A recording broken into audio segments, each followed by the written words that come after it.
Okay, so I think it started. How's it going? So I was gonna send you this article. Yeah. That beautiful voice just threw me off. I gotta process. Bro, you know who came up with that? Who? Ahmed. Oh yeah. Bro, on the spot, he just started singing that. For some reason, Ahmed has a melodious voice. So he actually like did the harmonization perfect. He was going up and down, and it was just like I was mesmerized. If I was an Arab woman and I heard someone sing that, Yeah. I would drop my what do they call it? Abaya. I take off I take off everything. That's good. Astaghfirullah. All right. Back to a serious conversation. Yes, yes. Go ahead. Send me the link. Let's talk about this NPR article. I think did I send it to you? Through I, Telegram? I don't know how to send it to you over Zoom. Can I? You Is there a chat box? send it to me through Oh, Discord. there's a chat box. No, I'll send you on Zoom. I'm such a goofball. I use this for work and I didn't know there was a chat box. Nobody chats on Zoom. That's the You're thing. so goofy, Rashid. Sorry, Johnny. Here's the article. So Mm, it says, I'll give you a high level summary. The low title level, as in, please. what'd you say? Low level, please. Okay. Muslims are twice as likely as any other religious group to commit or attempt suicide. Isn't that wild? In the US, not Muslims Okay. internationally. What's their basis by that? They conducted a study. I don't know how strenuous it was, but it was it, it basically they looked at a bunch of people from different backgrounds. They used Christians, Jews, Muslims, and I believe Muslims were the highest at like 8%, and then the average of other groups was around 4. And Oh so they're wow, like, I'm reading that right now, and it was JAMA Psychiatry. For anyone who doesn't know that, that's a pretty legit study journal. That's the mm, Journal of American Medicine Psychiatry. It says 8% of Muslims attempted suicide in their life, compared to 6% of Catholics, 5% of Protestants, 3.6% Jewish. Wow. yeah, and you see there the reasons. It says, okay, why is that the case? And then it goes right here. Mainly, the researchers attribute it to two reasons, two factors: religious discrimination and community stigma. So we were discussing this article in class, and so we read it right before class, and then the professor goes, "Okay, so what do you think the reason is?" And so then Yeah. everyone starts jumping in, giving their 2 cents, right? Mhm. And one guy said, I think it's because a lack of social groups, that Muslims are not very well connected with their elders. And then someone adds to that, yeah, I think it's because they don't have a lot of friends in their direct community. And then someone said, I think it's because they don't have role models to follow. And all these people, they're like much older. They're like 30s and 40s. You know what I mean? Mhm. And I'm the only one in there that's like, that actually is part of that generation that's having that depression, anxiety, and suicide issue. Yeah. And I was like, I kind of disagree with all that. You know what I mean? Uh, I don't think it's any of those reasons. I think it's kind of the role model reason, but I don't think it's directly any. I think it's more so, in addition to what they're saying here. Actually exactly what they're saying here. When they say, what words did they use? They said religious discrimination. I think it's in community stigma. I think it's connected to the fact that Muslims have an issue being Muslim in a secular society, that they're struggling with the push and pull of religious, traditional, conservative values and living in a world where anything and everything is allowed. You know what I mean? And it's Mhm. expected. You know what I mean? So when they say religious discrimination, I think, yeah, for sure, that's another factor, because we're under the spotlight so much. Something happens in Afghanistan, and that average kid that's in chemistry class has to answer to it. That high schooler that's sitting trying to pass his classes and graduate and go to a good college is having to answer, why do you dress that way, or why do you pray 5 times a day, or why do you do those things, why do you Right. believe in them? And so there's that added pressure of being a Muslim. And even if you're not Muslim, it's hilarious, because they did a study where they saw that certain people that didn't identify as being Muslim pre 9/11, post 9/11, even if they didn't identify as Muslim, they were discriminated as if they were. So people that were Muslim but not practicing were Mhm. classified as Muslim. Arab Christians, Sikhs, all of them got put into the So mix. basically, anybody foreign that kind of looks Middle Eastern slash. Yeah. Yeah. And so it's an interesting case, because religious discrimination is very strong for sure. Mhm. But obviously, it's not to the degree that it's unlivable. You can't live in America. Oh my God, it's so bad. Of course, it's not that bad. But the other factor is, trying to fit in to American society and knowing whether or not you could be both. Some people honestly believe that you cannot be American and Muslim. Those two are like antithetical. They just don't go together. That's just not true. Mm-hmm. So I think it's those reasons. And they in class when we were discussing it, I think maybe from their perspective, they think it's because they don't have friends because I'm Muslim and I'm fine. But really, Muslims are probably the least likely to have that problem, right? Because Muslims have very strong family ties. It's like part of the religion. You can't cut people off in your family. It has to be a strong family bond, unless obviously there's abuse or other exceptions. And so we're the least likely to, if anyone's going to have that problem of they don't have friends or a direct community or whatever, it would be non-Muslim societies, right? Non-Muslim groups, because they get kicked out at 18. Don't tell me about your problems. Keep your problems to yourself. Be independent. Whereas Muslims, it's very, you know what I'm saying? I think it's, yeah, they're very close to that. And I think it's not only a Muslim thing. I think it's actually a foreign thing. Like immigrants typically have that, like Indians and Chinese and. No, it kind of is a foreign thing. Yeah. So what did they say when you kind of brought that up? Did they disagree with you? Yeah. One dude, he was like, what did he say? He told me, so you look like you're one of the post 9/11 era kids. I was like, yeah, that's about right. Like I'm born pre 9/11, but why does that sound like an insult? I know, right? And then he goes, he says that, and so he's like, oh, so you don't really know what it was like to be Muslim pre 9/11. I was like, yeah. He's like, okay, we won't hold it against you. Wow. I was like, okay, I appreciate that. Wow. Okay. Like, but it's a funny thing because they don't see the world from our lens. They just don't see it that way. You know what I mean? Yeah. That's actually something called the curse of knowledge, where once you learn something your kind of way, that curse of knowing more actually blocks you from being able to see others' perspectives. And it's actually a very common thing, and a lot of people have it, and they never see the other way. Yeah. There's a bunch of different ways that you can react to that, like not being able to fit. Okay, so what do you do? There's actually a great talk by Sheikh Abdullah bin Bayya, who's a Mauritanian scholar. He gave a talk at the World Economic Forum, and he was asked about racism and terrorism, all this good stuff, right? One thing he said Muslims in the West, they kind of have three things that they can choose, right? He said either they isolate, assimilate, or integrate. And he said isolation as in they stay away from the community at large and live their own in their own little enclave, like a Muslim city within America, right? Mm-hmm. Or they assimilate, meaning they go all the way into their they basically lose their identity, lose their culture, and they pick up practices that are un-Islamic.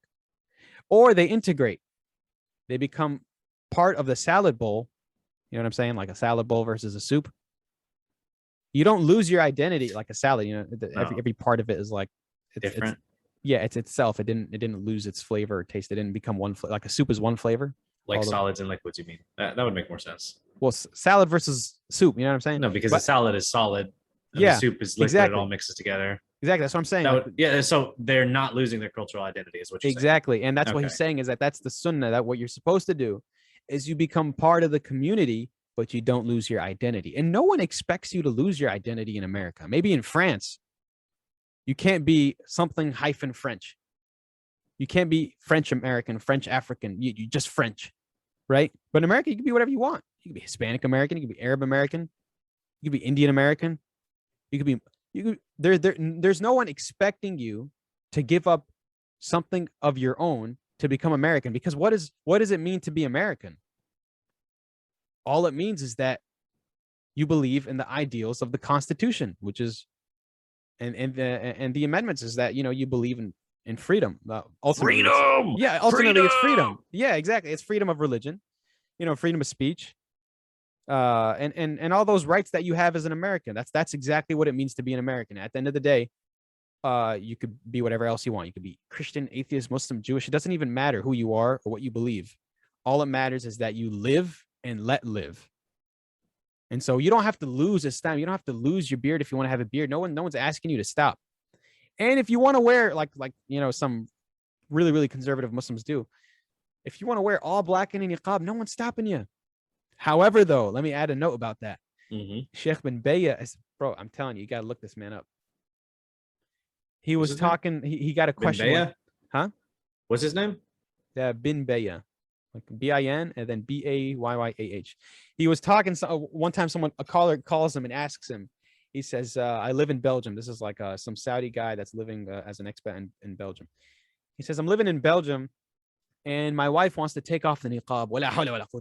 Right? Like he's all upset. He said, my wife wants to stop wearing niqab. Because for them, Yeah. they have to wear it, right? They're like really, really strict Hanbalis. And the Hanbalis, like Imam Ahmed said, that the niqab is like, not only is it mustahab, but it's almost like wajib, which means it's like highly recommended. And so they believe in wearing the niqab, which is like the face veil.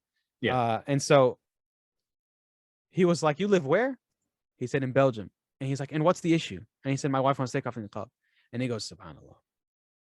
He goes, my brother, you have all these positions in Islam, some of which are more difficult to practice and some are easy. And you live in the West and you're asking us about your wife not wearing the niqab, which is one of the more strict positions. And he said, don't you understand? You're going against the Sharia. It's like, whoa, how is he going against the Sharia, Sheikh? And this is exactly what he says. He says, because the principle of Sharia is not to follow arbitrary rules and judgments.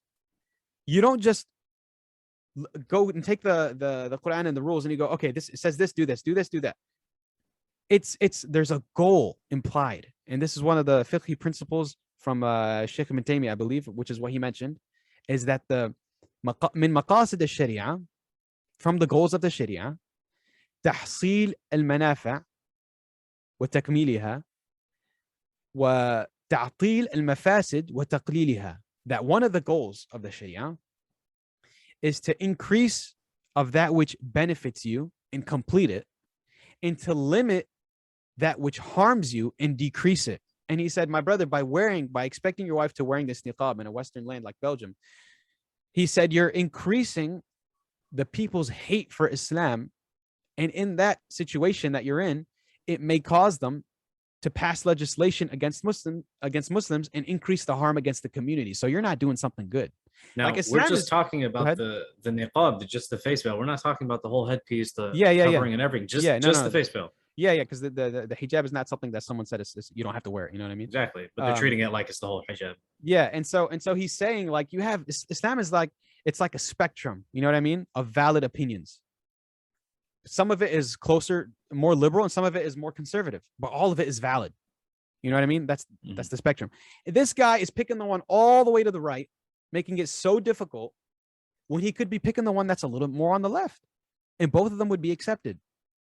And what he's saying is that you're not helping the Muslim community. And especially in the West, he said the Americans or the Muslims living in the West need to be way more on the left. They need to be picking the positions that are easier for them. He even goes as far as to say, and this is something that's real controversial for sure, that Muslim women in the West should be allowed to marry without a wali. You know how like the conditions of marriage are like three things. You need 2 witnesses, you need the dowry, and then you need a male relative to, do the marriage procession for her on her behalf. Like her father, if father's not around, her brother, if not her brother, her uncle, something like that. So there's a hierarchy. And he says that there's a position within the Hanafi school that states that it is allowed for a woman to marry without a wali. And Muslims in the West should take that position. You know what I mean?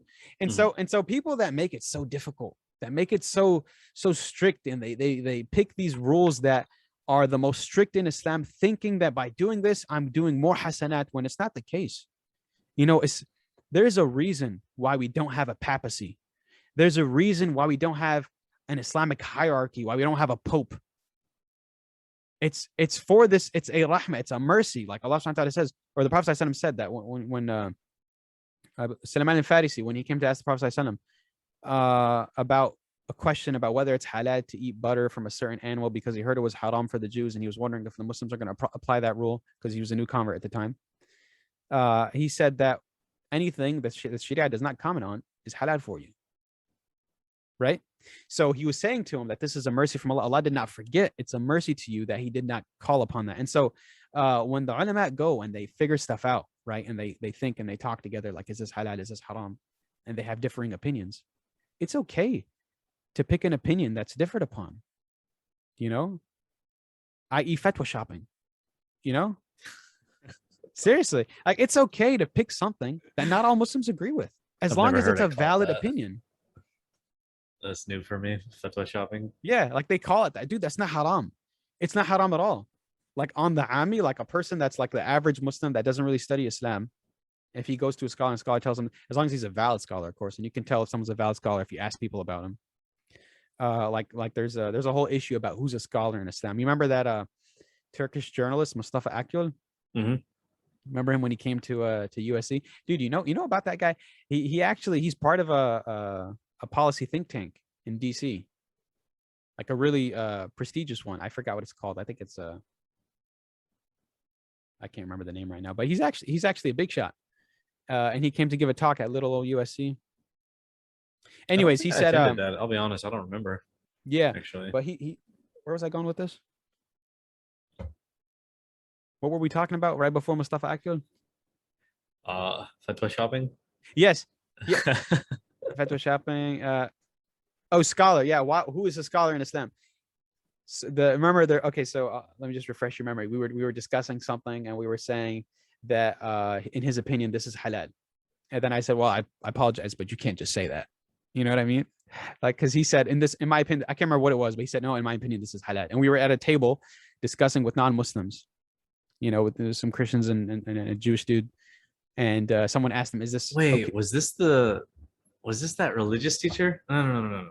Yeah, he was there. Yaqub's religion teacher. He was there. And yeah. And there was food in front of us, whole table, and then you got into a very heated discussion with the man. No, it wasn't heated. It was just it was pretty heated. You guys were visibly upset. No, I was not upset. I remember it vividly. I was not upset. I was having a good, fun conversation. It was funny because the students started hopping in and started arguing against you. You were the evil guy there. Yeah. The other guys got a little upset because I think they wanted to get a word in, and me and him were having a back and forth. So he said, no, this is halal. And then I go, okay, but you can't say that. And he goes, why not? And then you have to be a scholar. And then the white dude goes, but isn't he a scholar though? And then I was like, oh, okay, now I have to clarify. Like, because the word ulama is different from the word scholar in English. Scholar is a very general. In English, scholar is like a teacher. Like anyone, right? It could be anyone. Yeah. Anyone could be a scholar. Someone with a PhD or a master's can be a scholar. But in Islam, a scholar is someone like a alim, which is the word that I was using it to translate to alim to scholar. A alim is someone really special. Like not everyone is a alim.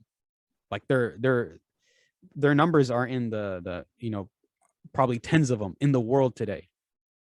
A alim is someone that has studied Islam. Like there's levels of Islamic scholarship, right? There's the first level is ammi.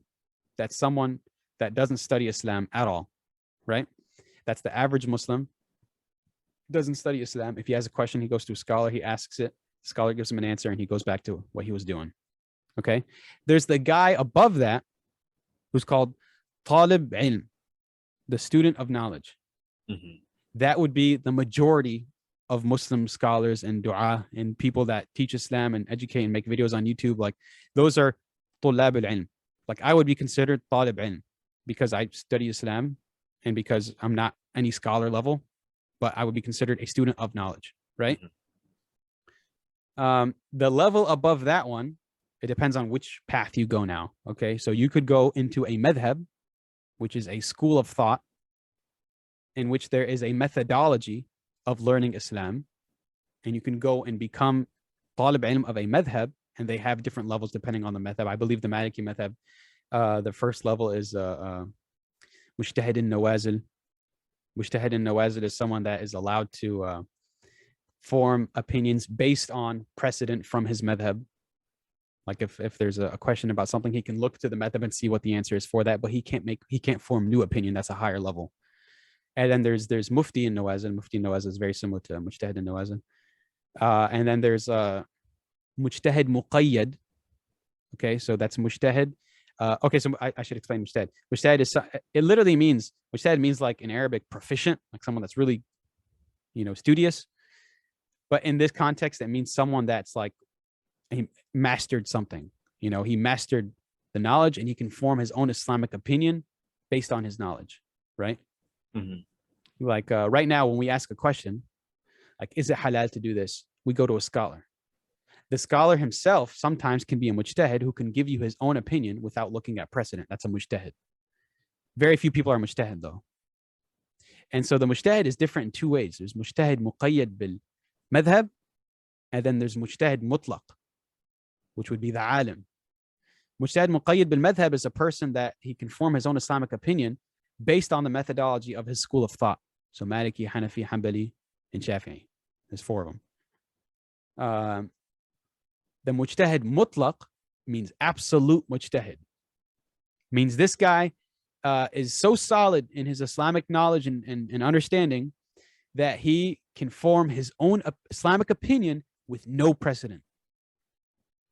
And this is very rare in Islamic scholarship. Very few people had that.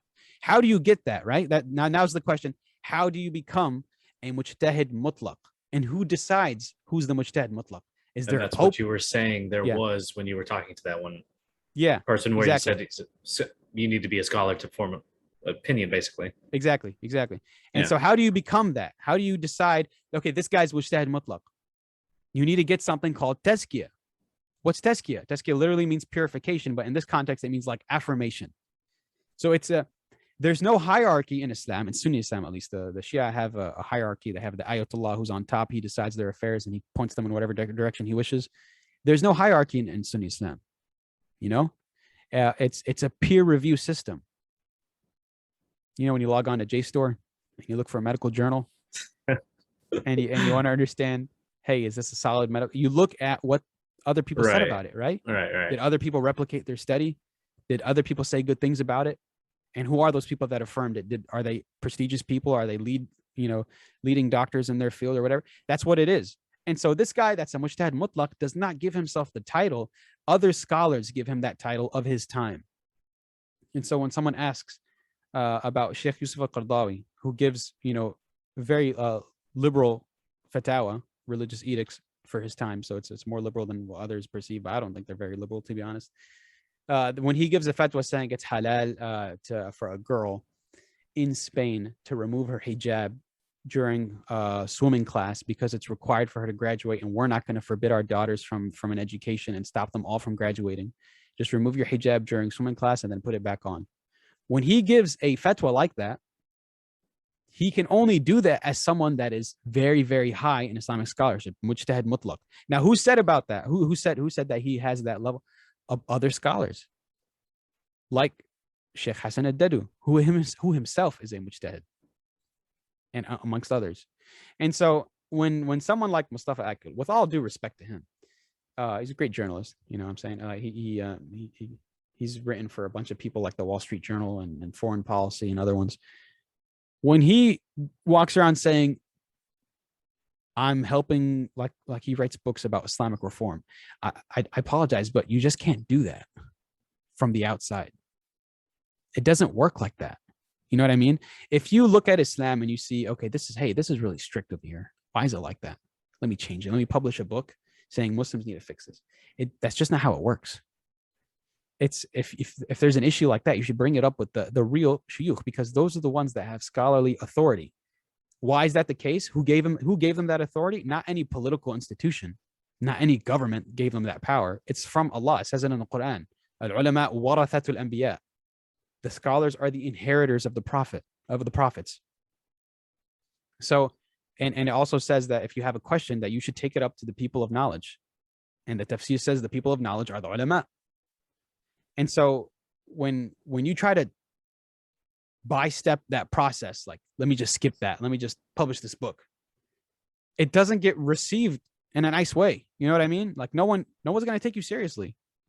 Just be like, okay. And that's exactly what happened. He publishes books, and I haven't read them, to be honest, and it's not bashing him, but as far as I know, no one really takes that seriously, and it happens all the time. Is this the brother who's publishing books? Is he the one you were talking to In the class? Yeah, when we were having that lunch, the luncheon. And you're saying he's not being taken seriously because of why? Because he just throws. When you give an Islamic opinion and you're not a scholar, why should I value that opinion? Like you right now, Ahmad, if you say, you know what, guys, you don't really have to pray 5 times a day.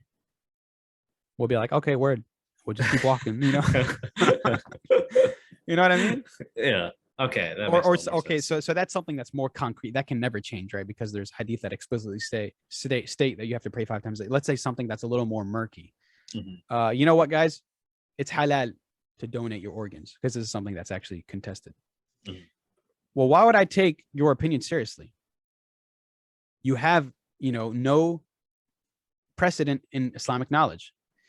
No one said to me, hey, if you want to learn about Islam, go learn it from Umar. If you want to ask a question about Islam, go learn. Because that's how they pass it on, right? Yeah. Because from the Prophet's time, it was the Sahaba, right? That if you want to learn knowledge, go to Islam. And the Prophet pointed at specific Sahaba. He's like, go, if you have a question about this, go ask that guy. If you have a question about this, go ask that guy, right?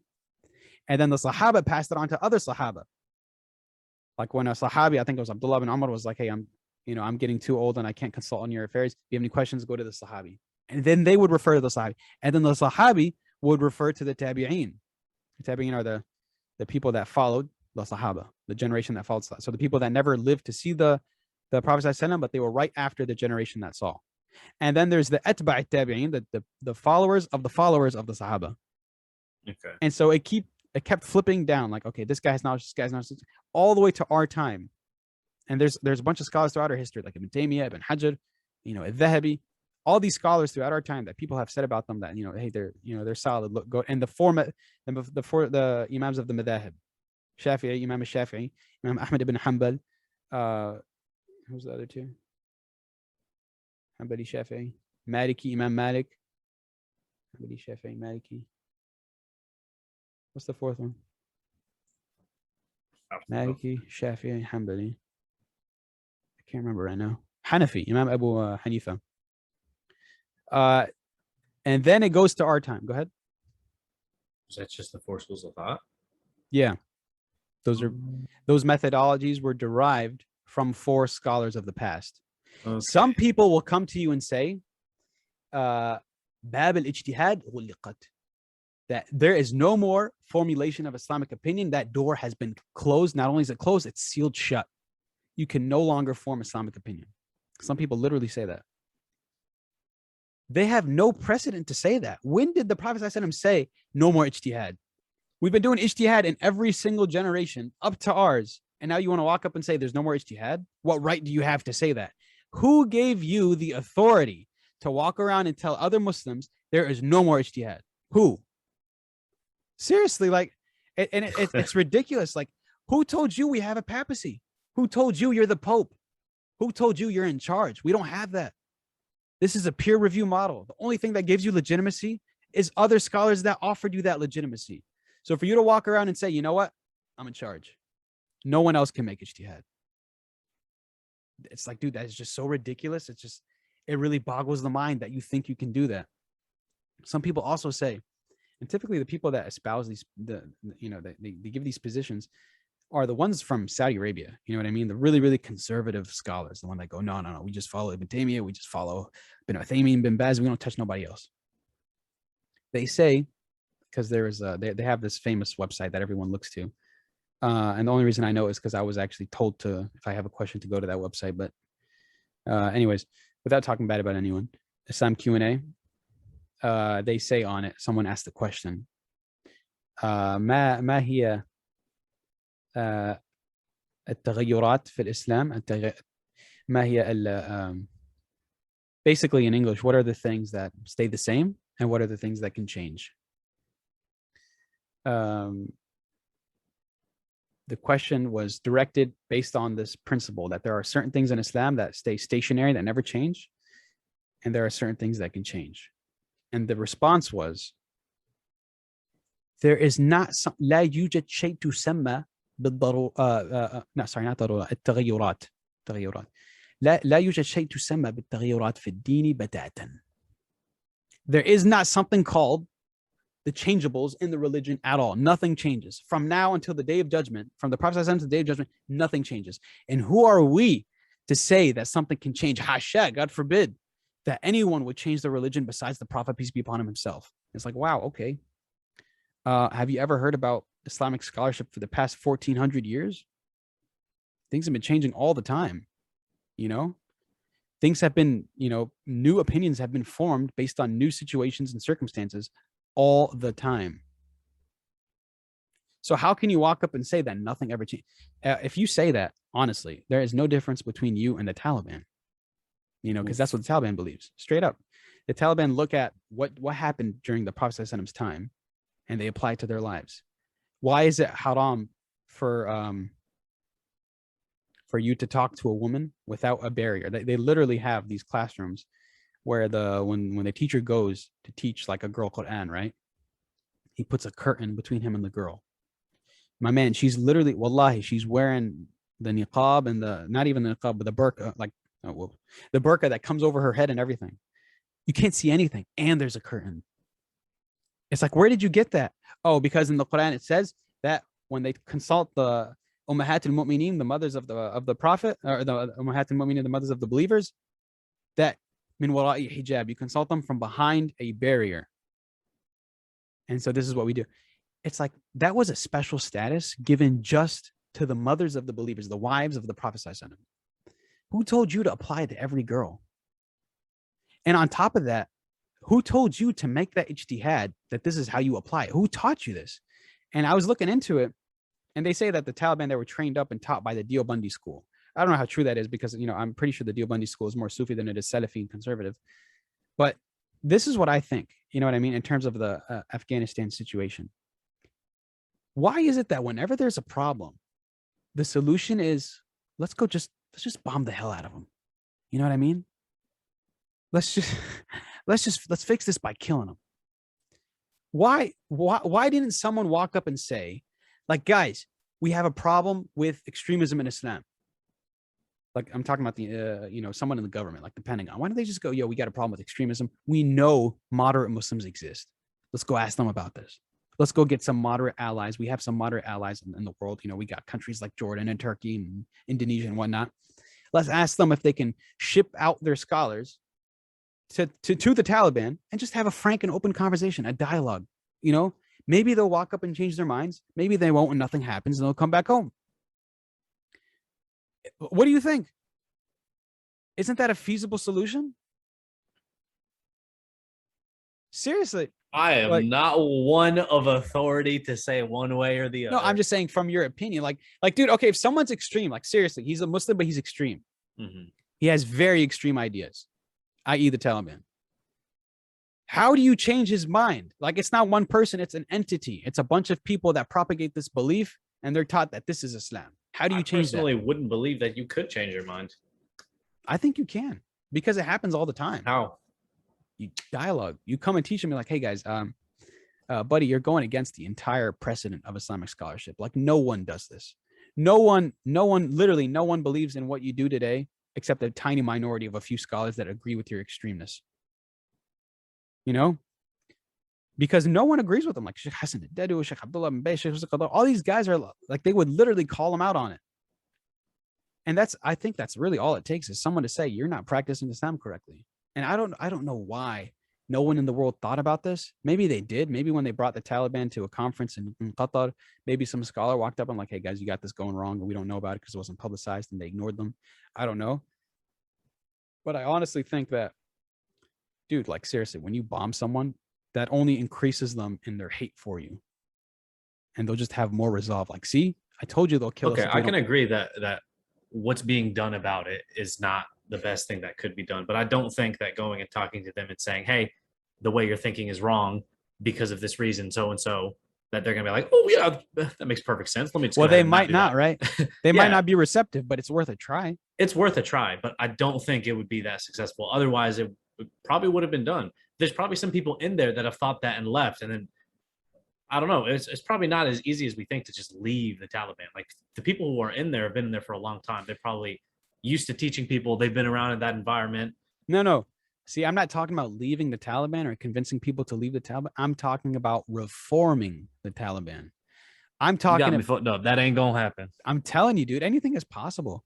Like anything is possible. People go from like extreme to the right, and then you could bring them just a tiny bit center, and then over time they change.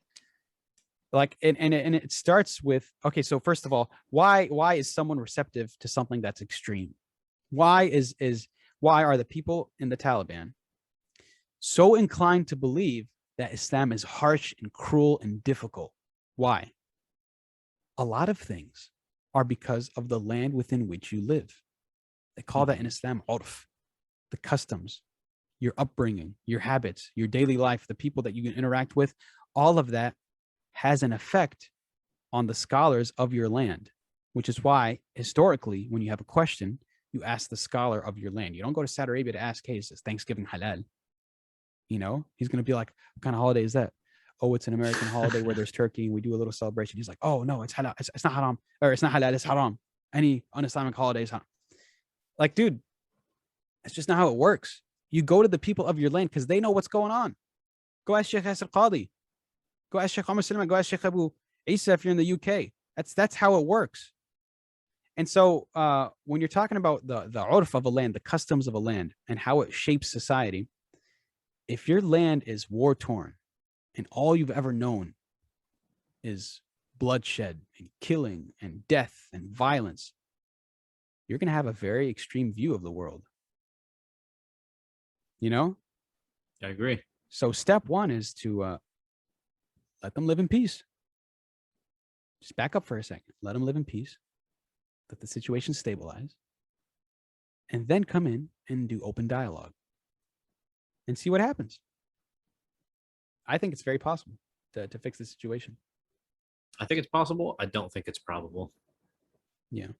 Well, I'm more of an optimist. I think that it's a situation that you could easily fix. I think you can literally convert these guys. They're not. I'm gonna have to disagree. That is not an easy don't think fix, so? Rashid. No. If it was an easy fix, it would have been done a long time ago. Unless the U.S. is just not very smart at doing things. I mean, to be fair, half the capital or half the country is rioting, going crazy with Trump and whatnot, and the U.S. can't seem to solve that. Yeah. Well, I think there's a lot of problems in the world, and you don't fix them by bombing the hell out of the problem, by pounding it with war and bombs and weapons.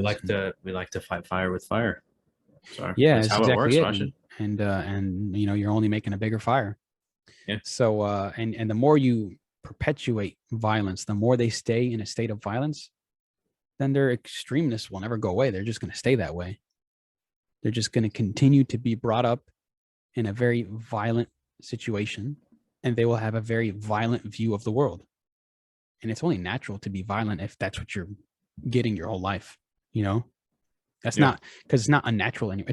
It's unnatural in a peaceful society to be violent, because all you've ever known is peace. Why be violent? Yeah. Then all of a sudden someone just, changes your situation. It's like, whoa, what the hell is that about? Like, why would you shoot up this place? No one did anything to you. Mm-hmm. So, but in their situation, well, violence is complete. Peaceful is a weird thing. It's like peace. Like, what the hell is that? Oh, that's kind of sad. Human rights. What's that about? No one has human rights. Like, anything is possible. The only person that's in charge is the guy with the biggest gun. Yeah. So, yeah, until that changes, I don't think they're ever going to change their views of Islam. But yeah, the thing about the scholars is that, and I was talking to someone about this actually very recently, and it's a sheikh I love and respect and admire, but I just disagree with this opinion. Is that I was asking the question about how is it that a new opinion is formed, a new ijtihad is formulated, and the times are moved forward, like Islam has moved forward with the times, because there are certain things that do change, believe it or not. There is tajdeed, there is renewal of certain things. How does that happen with the times if people keep following a madhab, which is, it's got this core of scholars that are from a certain region, and you're asking a question about another, like, for example, let's say the Maliki madhab, they're in North Africa, mostly predominantly they're North African, and you have a question about something in America.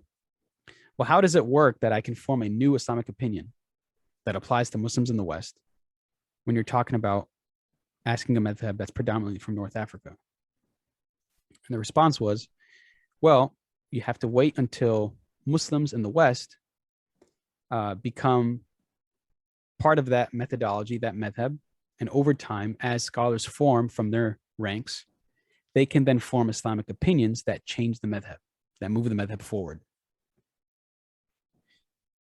But let me ask you a question, and this is me talking to him. How many mujtahideen are there for that madhab in America? And, oh, it's very few. Okay, so then how is it going to happen? It won't happen. It's going to take time. And the answer is to just wait. Islam in America is very new. It's less than 100 years old. It's a very new region for Muslims, a new territory for Muslims. And in order for Muslims to have a solid, core of scholars, you just have to wait. And to me, that's just ridiculous. Like, how can I wait decades for an answer to a question when I can just get it right now? You know what I mean? Yeah. And so there are people that believe that to move Islam forward, to form new ijtihad and new opinions, you have to join a madhab. And there are some people that say, you don't need a madhab. Like Sheikh Yusuf al-Qaradawi, he's like, no, you don't need a madhab. If you study Islam and you get to a certain level of ijtihad, then you could form your own opinion. You don't have to follow a madhab. And so there's that dichotomy that people say you have to follow madhab, and some people say, no, you don't have to. And then some people go all the way to the right where they say there's no madhabs allowed in Islam. You can't even they call them the la madhabiyya, the people that are against the madhab. And so I don't think that's right. I think, madhabs are good. They produce scholars for regions and they're good and they provide value to the Muslim Ummah. And there's a constant chain that goes all the way back to the Prophet. It's not a bad thing. It's a good thing. But you can also have people outside of madhab that provide benefit and value to society, like Sheikh bin Bayya, like Sheikh Qadar, like Sheikh Hassan al-Dedu. These are all good folks that are providing new religious edicts for us to follow, that are easy to follow, that are not stringent, that aren't difficult, that don't call everything haram. And the use of the word haram is, for some people, it's so easy on their lips. But historically, it hasn't been that way. Historically, before someone would call something haram, they would literally try their best not to call it haram because they don't want to be, counted against for it on the day of judgment. They would say this is makruh, or this is not mustahab. This is hated, or this is not something that is liked. They would use that way more often than they use the word forbidden, haram, right? Mm-hmm. But today people just drop that word all the time. It's haram, it's haram, it's haram. It's like, my man, something that does not have concrete evidence that you want to call haram has to have unanimous consensus from ulama. Something that is not clear cut, like hadith that explicitly says that alcohol is forbidden, right? You don't need a question about it. It's mutawatir. It's like everyone knows this. Other than alcohol, like something that's okay, there's a question mark on it, like organ donating, right? Or for example, music, or something that's a little bit murky, right? For you to just drop the word haram, you literally have to have like really solid backing to use that word. You can't just use haram whenever you want. You have to have solid ijma' consensus to then say this is haram. Do you have that for those things? No, you don't. And people that say they do, they're lying. They're lying. Straight up, it's a lie. How can you say about something there's ijma' when there's no ijma', when people questioned it? So, sorry, I got to use the mute button. My voice got my throat got a little dry. Do you got anything to say? Kind of wrap things up. Oh, you're tired? No, dude, I'm dead tired. Let's keep going. Well, I'm sleepy. Okay, it's hard for me to even think. It's fine. We'll catch up tomorrow, inshallah. I do want to say, and you can cut this part out if you need to, but no, you're good. I thought we were doing this tomorrow morning. So what are we going to do tomorrow morning? We'll do another one. Oh, so you doubling up. Yeah. Okay. All right. I'm fine with that.